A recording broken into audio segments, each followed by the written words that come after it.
Good morning mga Lods. Ngayon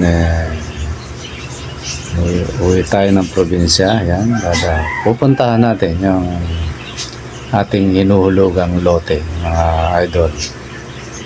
At sa bayaw ko yan. Nakiusap lang ako na ayun. Yan, yung nakikita nyo, yan yung bayaw ko. Let it, bang, bang. Good morning mga Lods. Ayan, nasa terminal tayo ngayon mga idol. Ayan, apo ko yan mga Lods. Yan yung mga naulila akong apo. Ngayon yung travel namin Pampanga mga idol. Kaya ano muna, medyo relax muna konti para makalimot mga idol. Yun mga Lods.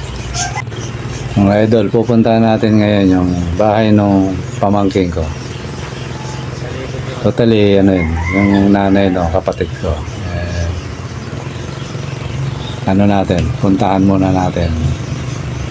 Iikot ko yung mga, mga apo ko na para alam nila yung, mga kamag-anak nila. Para pagdating ng araw, alam nila kung saan yung talagang lugar nila.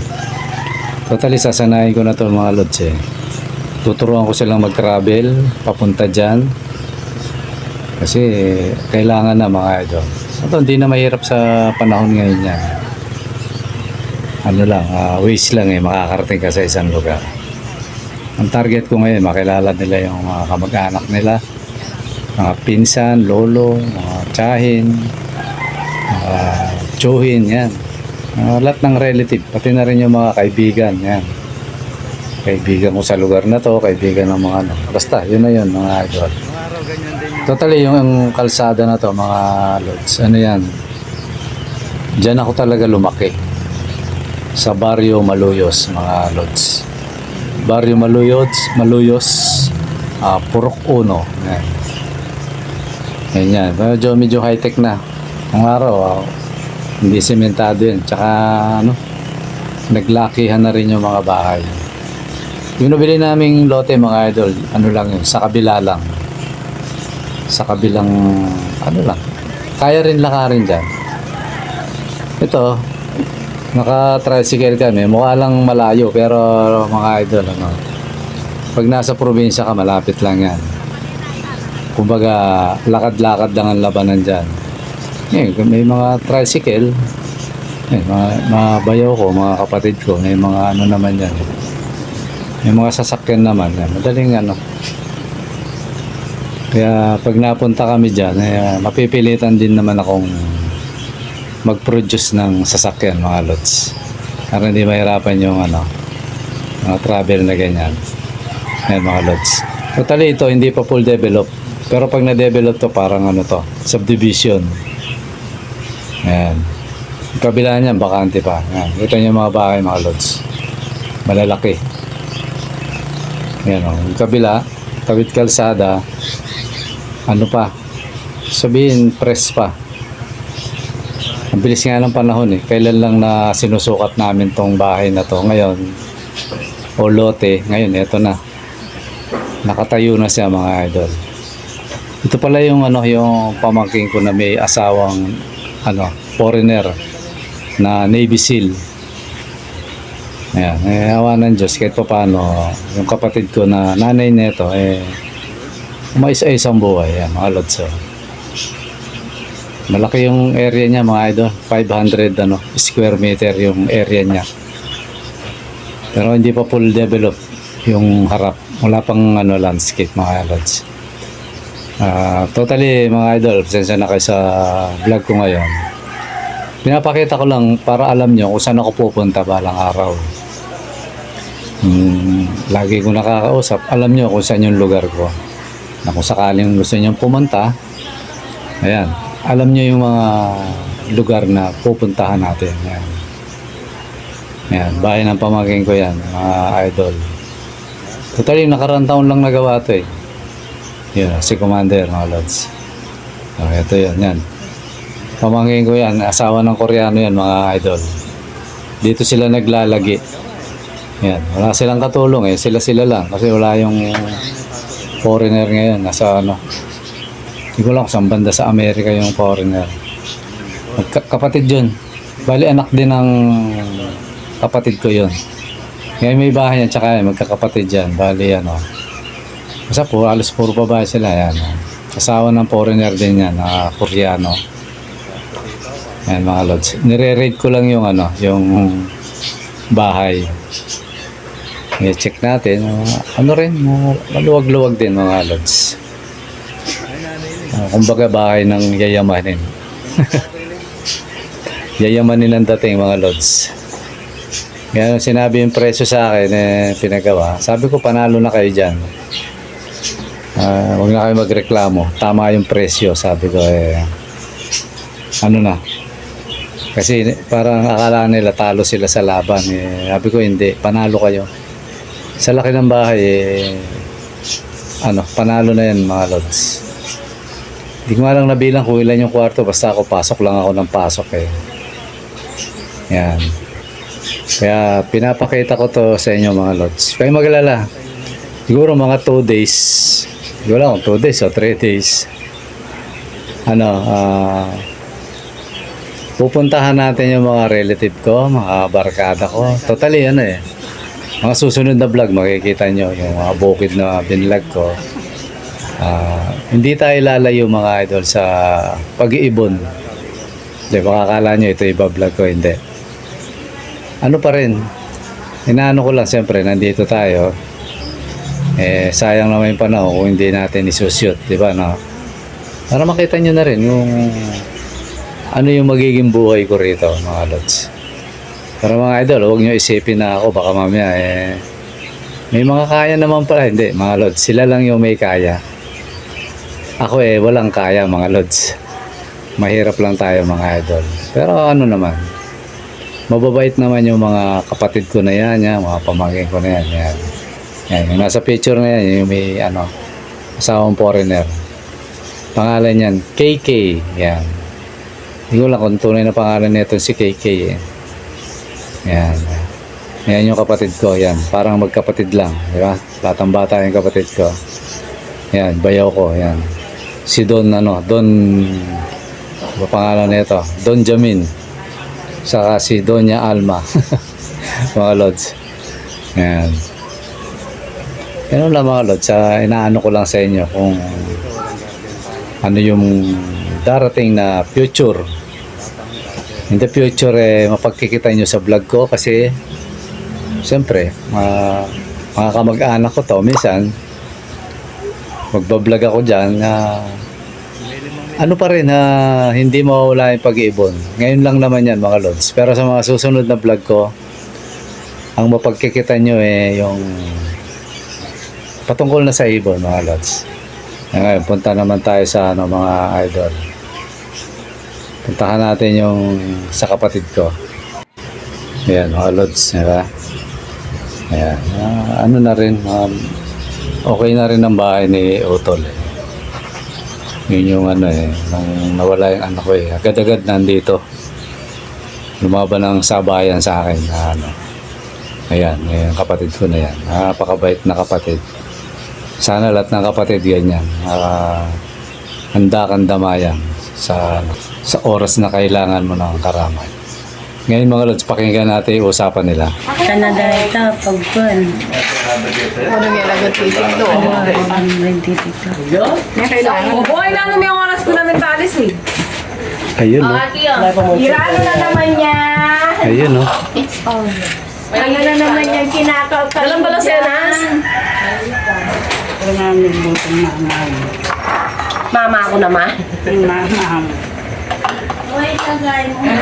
Ikaw daw niya, kain ka na.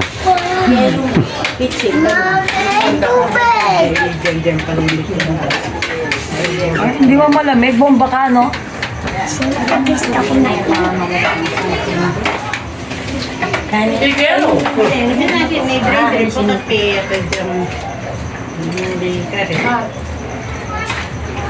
Sabi ko po, Kanya pa mo tanong kung mga parang matingwala nga na kung dayon kahit pala. hindi makasubli.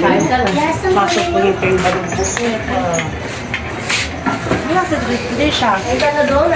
Kumain na sila. Ay, masang pa ito. Oo. Kain na lang po. O, yan na lang. Pinapaligo ko na nga para pag ano, sinabi mo. Baby, deta nga anak mo. Subuan mo lang. Yan, di mama nga, hihiran niyo po.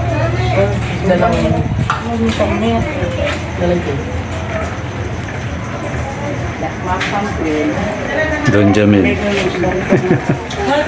Don Jamin ako.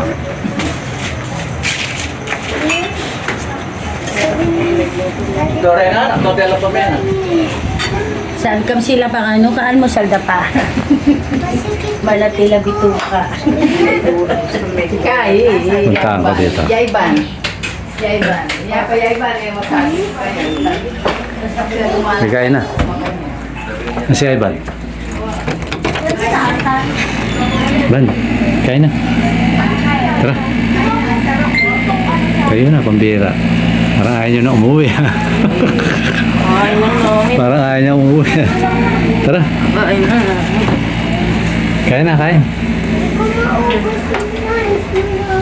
Basta kumain tayong Nadala mo ba dito? o mamaya. Ayan na, doon. Ayan pala. Ban. Doon. Di kaya naiwan doon kay ano. Ayan na, doon kay Lolong. Kain ka na doon. Ando yung pagkain. Mamaya, alis na tayo mamaya. Mamaya nga no, ikaw, kain ka. Doon ka doon. Oo, sige doon. Ngayon mga lods, puntahan naman natin yung barkada ko na may binlag kami yung bukiran, yung gulayan. Medyo kabilang baryo yun mga lods. Kaya huwag kayong mag-alala. Kumbaga siguro 2 episode o 2 episode pa ng vlog ko dito sa baryo namin. Tapos mga idol, pag-uusapan na natin yung parapol natin mga lods. Totally naka-ready na yun mga idol. Kaya ano muna, kumbaga mga lods, pagbigyan nyo muna ako dito kasi siyempre galing tayo sa sana panoorin nyo pa rin itong vlog na to kasi yung mga ipakikita ko pa dito tsaka sa mga susunod yung mga bukid na magbablog ako na mga gulayan, totally meron na. Makikita nyo kung paano kakainin ng ating mga alaga. Siyempre siyempre bagong dating tayo kaya kumbaga pinicture ko yung mga kamag-anak ko, yung lugar. Marami pa to mga lods, inaano ko lang. Kaya huwag kayong mag-alala, baka mami isipin nyo puro nakalimutan ko na yung parapol natin. Hindi mga lods, nag-repress lang ako. Kundi lang sana na yung anak ko eto na yun Pero ayan mga lods, naglalakad kami dyan. Ang gagawin natin pag natapos ko na to, itong 1 o 2 na vlog pa, ay raffle na. Tapos ang gagawin ko siguro para hindi na masyadong kada bola, 2 yung mananalo o 2 o 3. Depende na sa sitwasyon mga lods. Pero pinaka lowest 2 na bawa. Pag bola, tapos bola uli, di ba? Paikot uli ruleta para 2 o 3 yung mananalo mga lods. Okay, mga lods, sana nyo muna. Pinipicture ko yung lugar namin, yung magandang area, tsaka pangit na area mga lods. Yung di ko pa napapakita yung lugar ko. Pero nasa kabila lang nito yan, yung nakuha natin lote. Wala, marami tayong bayaw dito mga lods Marami tayong kamag-anak. Kaya may kaliwa, may kanan, may diretso, may back. Ayan, mga ganun. Ayan mga lods. Kita nyo yung bonsai na yan mga lods. Akin na yan. Kita nyo yan. Napakaliit niyan mga lods. 4 inches lang yata ang tangkad niyan. Inahin na yan. Ayun tingnan nyo yung normal na manok tsaka siya. Napakaliit. Sabi ng barkada ko na ito, sasamahan niya ako sa pagbablog niyan sa susunod na yon mga lods. Yun yung lalaki mga lods. Kita nyo? Kaya medyo parang napansin ko naiuwi ko siya, parang may konting sakit lang pero kayang gamutin niya mga lods. Ayun. Hindi ko pa ina-arbor, binigay na mga lods. Yan. Ganyan kabait yung barkada ko na yan. Yung nakita nyo pinicture ko, yung medyo payat na gwapo. Yan, si Bernard. Yan, napakabait din ng ano yan, na barkada. Wala rin ako masabi dyan mga lods. Yan, mag-asawa na yan.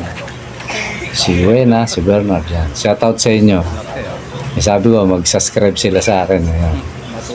Yan, kung mapapanood nila to, yan, kaibigan o abe, shoutout sa iyo. Sana ano, parang pares kami ng problema eh.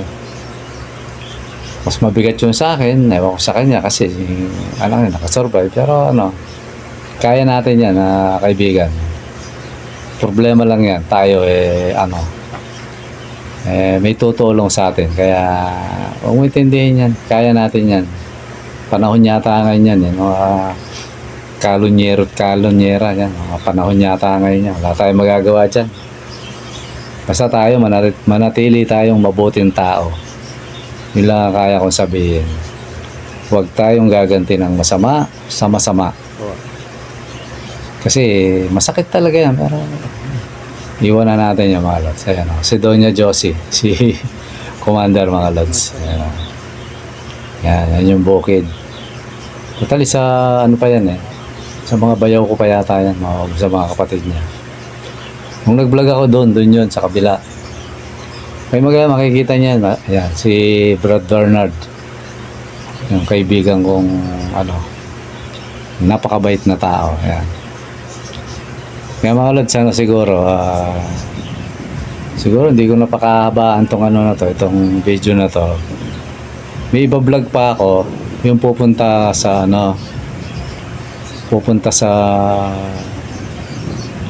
tawag niya ito, yung gulayan, yung alternative crop, may ampalaya, sitaw, pipino, talong, maraming ano, nasa isang tanim lang mga lods. Napakagaling. Doon ko na ipakikilala yon yung kung sino yung mga farmers na yon mga lods. Basta maraming kwentuhan doon na ako nagpakiliti sa imahinasyon ko yun mga lods, na pagdating natin dyan, di ba dito puro sa bubong lang tayo, tapos ibon. Doon mga lods, siguro mapipilitan na ako magsalita yung actual. Makikita nyo ako, tapos pinipicture natin yung mga ibon, tapos pupunta tayo sa bukid, kukuha tayo ng pagkain ng ibon mga lods.